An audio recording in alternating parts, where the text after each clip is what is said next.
The Black Star Incident, a horror alien. The stars had watched humanity grow. For centuries they had been silent, distant witnesses as humans lit up the void with steel and fire. Colony after colony spread like sparks thrown into dry grass. Earth had been left behind long ago, replaced by cold worlds and bright stations. Humanity did not ask permission from the universe. It simply took what it wanted.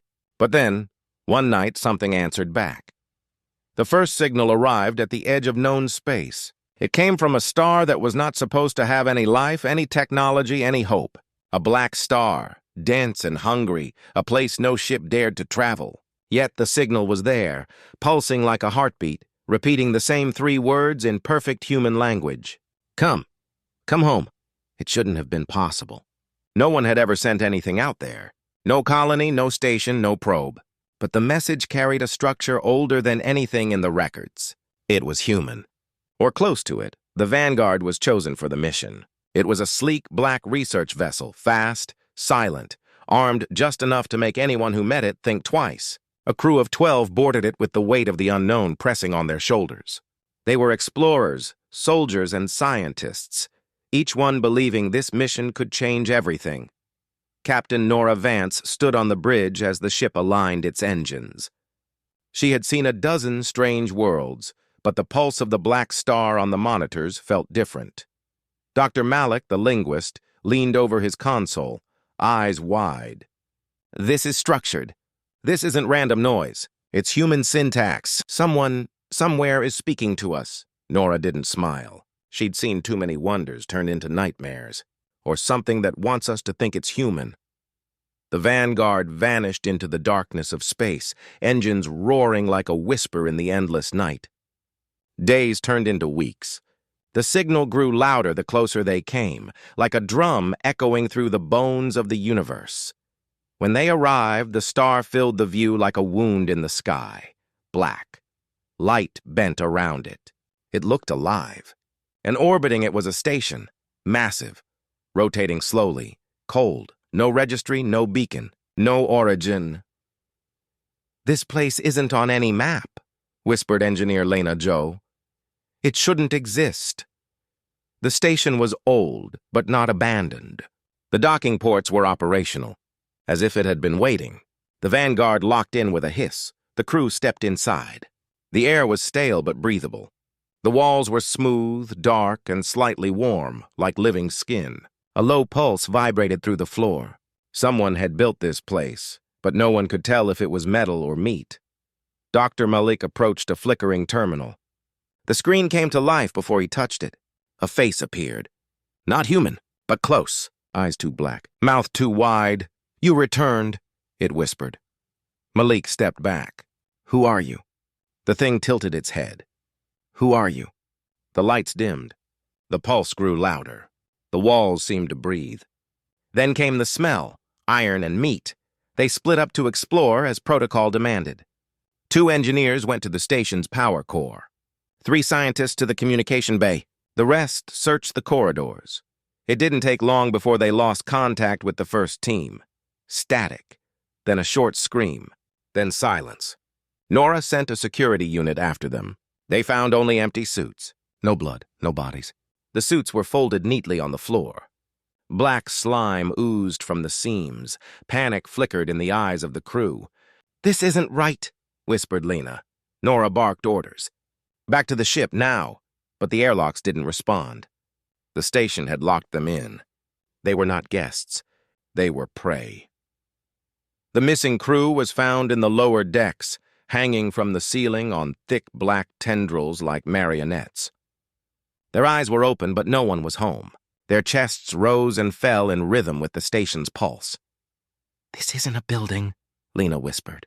It's alive.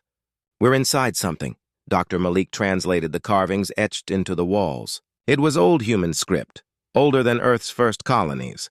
It said one thing again and again. Feeding begins. They ventured deeper.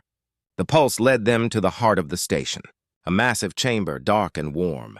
At its center sat the creature. It was tall and smooth like black glass, its face blank except for a vertical mouth that opened and closed with a wet sound. tendrils curled around it like veins around a heart. The voice came again, no longer from the terminal, but from the air itself. "You came from us, you left. But all flesh returns." Malik froze. "This isn't an alien. This is where we came from. This is home."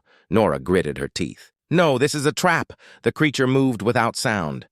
Tendrils shot from the walls, wrapping around metal and flesh. It pierced armor like paper, pulled screaming people into the dark. Bullets vanished into its black skin like stones into water. The Vanguard crew fought back. They set the walls on fire, but the station drank the flames. Lena's face was smeared with blood and sweat. "It thinks it's our god. It doesn't know what humans do to gods." She rerouted the Vanguard's core into the station's main conduits. The reactor hummed louder. "If we can't kill it with bullets, we'll burn it from the inside." Malik, bleeding and broken, stared at the creature. "You made us, but you shouldn't have taught us how to kill." The creature tilted its head, as if recognizing the truth. Then the star itself seemed to scream. The explosion began with silence. The walls cracked. The tendrils writhed like worms in fire. The station folded in on itself, dragged toward the hungry star. The creature screamed again, but the black star swallowed the sound. One escape pod launched into the void. Nora Vance floated inside, burned and alone, watching the star devour the last remains of the station. The beacon went dark, but the whisper didn't stop. "Come. Home." It echoed through the radio, faint but alive. The signal had already spread. It would find another ship. Humanity would keep coming, because that's what it does. It explores. It conquers. It consumes. But somewhere in the black, something was waiting. The pod drifted for days before rescue arrived. They asked her what happened. She didn't answer. She only whispered one thing again and again. "It's not dead." Across the galaxy, another station blinked to life. Another signal whispered through the void. Humanity had awakened something ancient, something patient, and this time, it would not have to wait long. The rescue ship brought Nora back, but she wasn't the same. The doctor said she was traumatized. They said she imagined the heartbeat, the black star, the mouth in the dark. But at night, when the lights went out, she could still feel the pulse in her bones. The fleet ignored her warnings. They sent more ships. At first, they disappeared silently. Then they started coming back. Wrong. Their crews didn't speak. Their eyes were black. Their pulse matched the signal. Within months, the signal reached every listening post in human space. "Come, home." Some obeyed, some ran. But running only delayed the inevitable. The stars themselves seemed to dim. Humanity was proud. It thought it was the apex of evolution. But it was only a child that had wandered too far from its cradle. The black star was the cradle, and the mother was calling. One by one, fleets vanished. Colonies fell silent. Cities on distant worlds began to throb with the same slow heartbeat. Structures grew in the night, black, slick, alive. They weren't built. They were born. The creature at the core of the first station had not died. It had multiplied. Every ship that approached became part of it. Every crew was absorbed. Every human body turned into something else. Nora saw the news from a hospital bed. The sky above the colony she'd been sent to was dark with living ships. The fleet tried to fight. Bombs, lasers, fire, but nothing worked. "You can't kill what doesn't live like you," she whispered to herself. "It's home." We came home. In the years that followed, human civilization broke like glass. But not all humans died. Some changed. Some adapted. Some listened to the signal instead of resisting it. They became something else, something in between human and the thing from the black star. They spread the signal further, faster, like faithful children returning to a mother's arms. The last transmission from the Vanguard's black box was recovered decades later. The voice was Malik's, weak, shaking, laughing. "You wanted to know where we came from," he said. "We found it, and it wants us back." Then the transmission ended with the sound of a heartbeat. Thump, thump, thump. The darkness of the black star grew. It didn't need to move. Humanity came to it. In the end, no one could tell where human ended and the thing began. The stars didn't go dark. They just changed color, pulsing in unison with the beat of something older than time. The universe remembered its children. and they obeyed the call. Come, home,